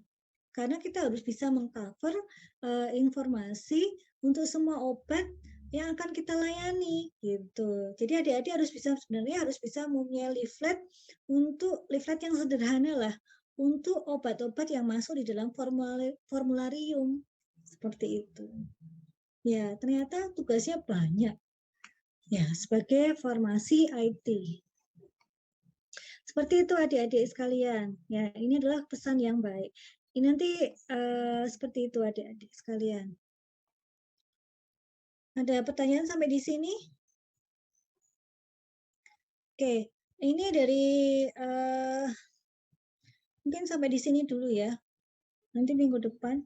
Jadi untuk hasil komunikasi, penerima pesan nanti akan lihat kok. Kita lihat bagaimana kognitif atau tahap pengenalannya. Apakah dia terlihat tertarik pada apa yang kita sampaikan? Apakah dia terlihat peduli? Terus kemudian pengetahuan pasien itu seperti apa terhadap yang kita sampaikan, itu sebenarnya kelihatan. Kalau tidak kelihatan, kita bisa minta pasien untuk mengulang apa yang kita sampaikan ya. Kemudian afeksi, tahapan pembentukan sikap. Apakah pasien dia tertarik? Ya, atau bagaimana? Terus kemudian aksinya pasien gimana? Apakah dia bisa diyakinkan atau bagaimana? Seperti itu. Itu adalah tahapannya. Dan sekali lagi tahapan pasien itu ternyata ada banyak sekali ya. Ini ada denial, anger, bargaining, depresi, dan acceptance. Ini adalah guidance. Jadi kalau pasien dalam tahap denial, itu farmasis harus bagaimana? Anger, itu farmasis harus bagaimana? Ini harus tahu adik-adik. Ya, seperti itu. Ya, demikian juga apabila sudah acceptance, itu lebih mudah lagi. Ya, seperti itu adik-adik sekalian. Itu dulu rasanya ya. Nah, ini masih banyak. Ini minggu depan nih. Kayaknya terlalu banyak nanti malah pusing adik-adik sekalian. Jadi nanti kita jelaskan lagi minggu depan bahwa adik-adik itu nanti harus tahu. Yang pertama tadi sudah disampaikan juga oleh Mbak Sopo jenengmu, Mbak Desi. Kita harus mulai dengan greeting, terus kemudian harus dengan percakapan, ya, kemudian penggunaan ya, atensi kita seperti apa, terus kemudian request atau respon terhadap pertanyaan kita bagaimana, non-verbal language-nya adalah seperti apa. Ini semua harus dimiliki oleh farmasi supaya menjalin kepercayaan dari pasien. Seperti itu. Nah, ini adalah barrier komunikasi adik-adik sekalian. Ya. Ini yang akan kita bahas minggu depan, dan insya Allah akan ada studi kasus tentang barier komunikasi. Tadi studi kasus minggu depan adalah adik-adik akan saya berikan suatu kasus di mana adik-adik akan mendapatkan bisa melakukan assessment apakah barier komunikasinya terkait dengan fisik, apakah terkait dengan psikologis, terus kemudian apakah tidak ada saluran komunikasi yang memadai, atau permasalahan terhadap nonverbal. Kurang lebih seperti itu adik-adik sekalian. Oke, sampai di sini dulu. Ada pertanyaan dulu?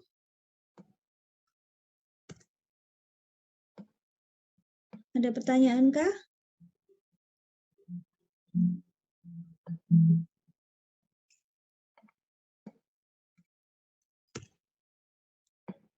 Ya, ini makanya saya kasih 2 kali 1,5 ya. Langsung 2 kali langsung kayaknya tidur semua nanti jatuhnya.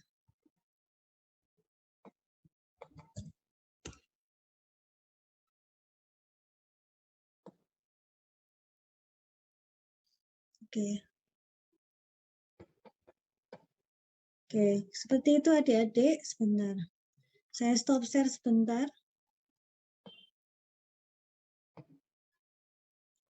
Oke, jadi kurang lebih kasusnya saya sedikit berikan saja supaya pencerahan untuk adik-adik. Tapi dikerjakannya adalah minggu depan.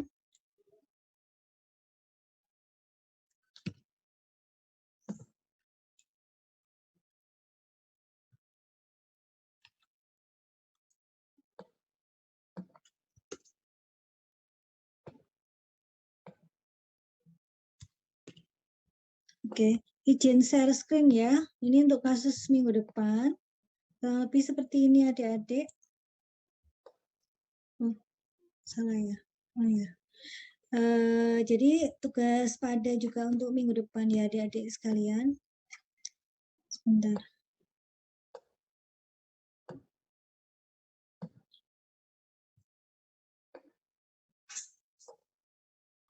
Oke, kasusnya kurang lebih seperti ini adik-adik. Mungkin akan ada kurang lebih ada pasien V, laki-laki 25 tahun dengan HIV/AIDS datang ke klinik untuk kontrol. Pasien mendapatkan ARV dan konseling dengan bahasa Indonesia. Konseling dilakukan di counter penyerahan obat yang kondisinya terbuka. Pasien adalah lebih memahami bahasa Jawa dan sedikit bahasa Indonesia. Pasien belum menyampaikan ke keluarganya bahwa dirinya terdiagnosis HIV/AIDS. Penilaian dari hasil adheran pasien adalah kurang baik, dan pasien menyatakan merasa tidak nyaman saat kontrol dan mengambil obat. Ini adalah studi kasus yang sering dijumpai juga adik-adik untuk pasien HIV/AIDS. Dan ini adik-adik akan melakukan assessment. Ya, assessmentnya adalah minggu depan ya dimulainya. Ya, minggu ini itu dulu. Cuma ini saya berikan kondisi seperti ini. Nanti kita akan lebih bahas lagi tentang permasalahan tadi, dan minggu depan kita juga akan belajar tentang barier ya. Seperti itu adik-adik. Nah, ini bocoran aja kasusnya seperti ini. Nah, minggu depan kita akan belajar tentang metode dan barier komunikasi. Sebentar, izin share screen. Minggu depan kita akan belajar tentang metode dan barier dalam komunikasi adik-adik sekalian. Sebentar, Dek. Bentar ya, saya stop share dulu. Kok hang? Sebentar.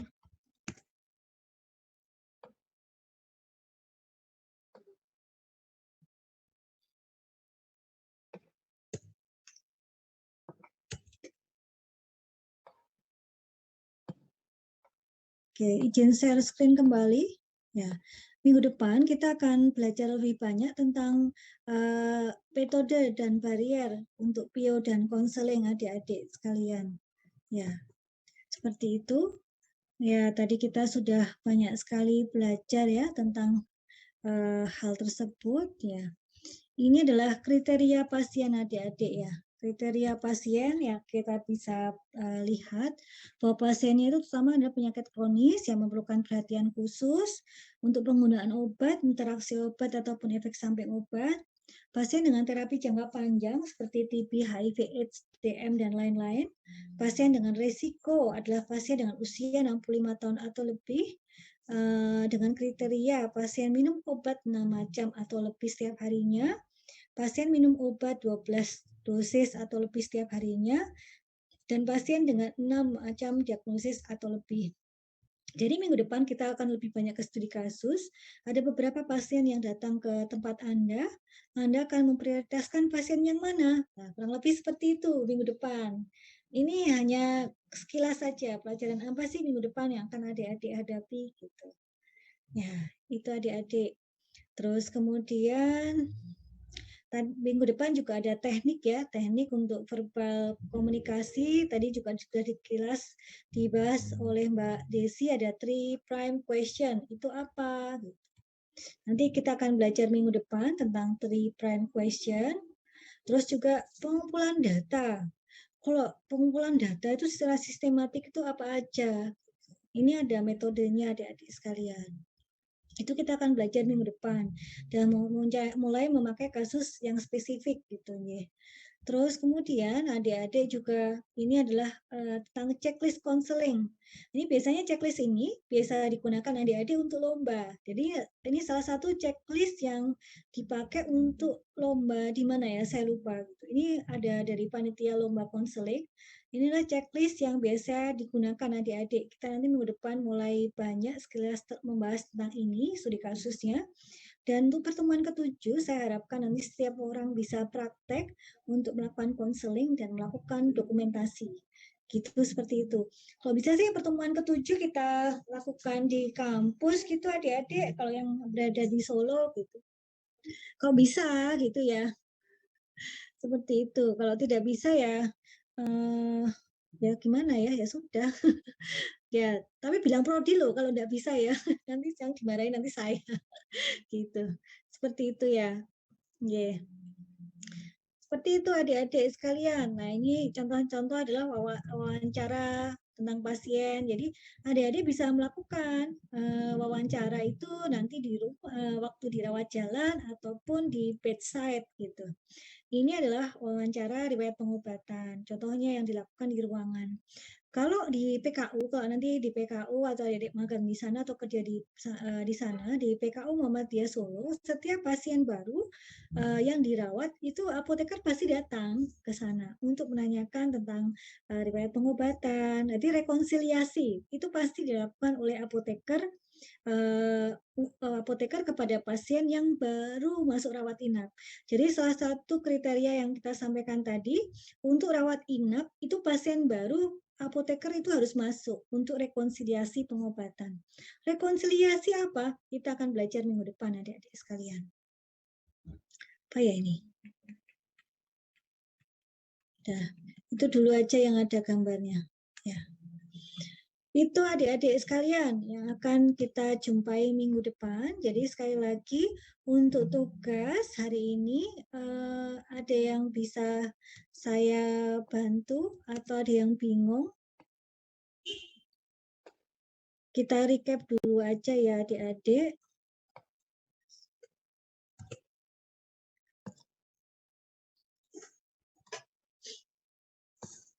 Oke, adik-adik sekalian, kita recap dulu.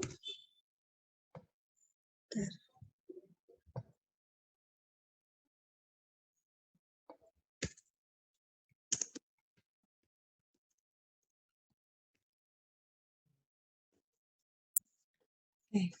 Kita recap dulu untuk hari ini adik-adik sekalian bahwa ada regulasi ya, regulasi yang kita adik-adik harus tahu, yaitu regulasi untuk di apotek ataupun di rumah sakit ya. Itu Permenkes nomor berapa gitu. Sampai sejauh ini ada yang kesulitan untuk menemukan?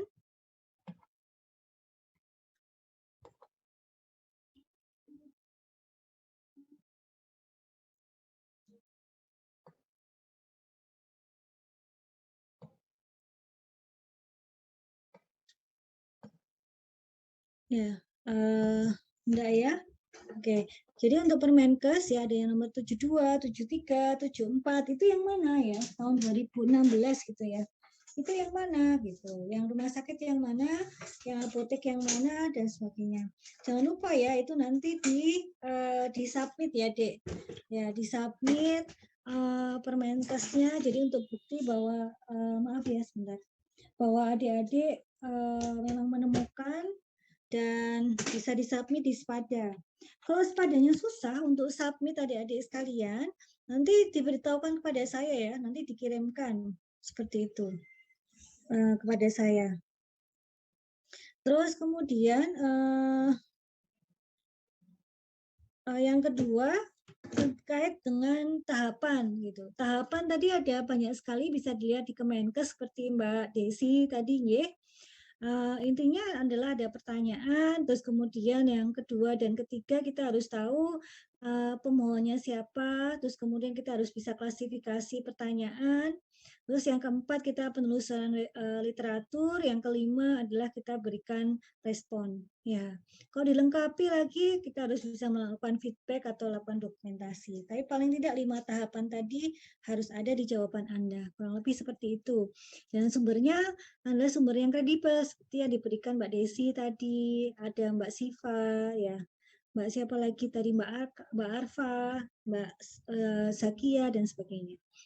Terus kemudian yang ketiga adalah apa sih keterampilan dan pengetahuan yang diperlukan farmasi dalam PIO dan konseling? Itu adalah yang pertama tadi terkait dengan materi, yaitu materi tentang penyakit, drug terapi ataupun non drug terapi. Seperti itu. Kalau mau ditulis ilmunya boleh, ilmu farmakoterapi, fisiologi dan sebagainya mau diterangkan juga enggak apa-apa. Terus yang kedua, adik-adik harus tahu ilmu komunikasi. Ya, ilmu komunikasi apa gitu. Tadi kan kita sudah terangkan ya, ilmu komunikasi yang harus dipunyai apoteker ada banyak sekali ya, karena kita harus bisa membuat pasien itu untuk patuh dan untuk mengikuti instruksi dari pengobatan. Kurang lebih seperti itu adik-adik. Itu harus punya kemampuan dari non-verbal ataupun verbal. Ya, non-verbal ataupun verbal. Farmasis harus memilikinya seperti itu. Terus terkait juga dengan komunikasi adik-adik sekalian, adik-adik dalam komunikasi adik-adik harus mempunyai kemampuan untuk mengenali pasien tahapnya sampai mana gitu. Terus kemudian adik-adik juga dalam komunikasi itu boleh diterangkan juga tadi seperti Mbak Desi ya, dia menerangkan harus sampai dari greeting sampai dari non-verbal language itu boleh sebagai penjelasan ilmu komunikasi yang disampaikan. Terus kemudian yang ketiga itu adalah sebagai farmasi informatik atau farmasi teknologi informatik. Itu adalah apa? Diperlukan untuk penelusuran literatur, untuk penyediaan database, kurang lebih seperti itu, ya. Ya, baik untuk berbagai ilmu seperti farmakoterapi, farmakokinetika, dan sebagainya. Jadi kami di PSPA ada farmasi IT adik-adik. Farma IT itu nanti akan mempelajari tentang kebutuhan farmasi untuk untuk di industri. Contohnya adalah farmakokinetika ya. Farmakokinetika itu harus ada predicting secara in silico. Itu diajarkan waktu di PSPA di Pharma IT. Salah satunya demikian. Terus yang kedua di Pharma IT kita juga akan belajar tentang ini penyediaan informasi seperti itu, dan juga untuk e-purchasing atau apapun itu juga dilakukan, atau e-prescribing dan sebagainya. Itu bagian dari Pharma IT yang akan adik-adik dapatkan bila PSPA di UNS.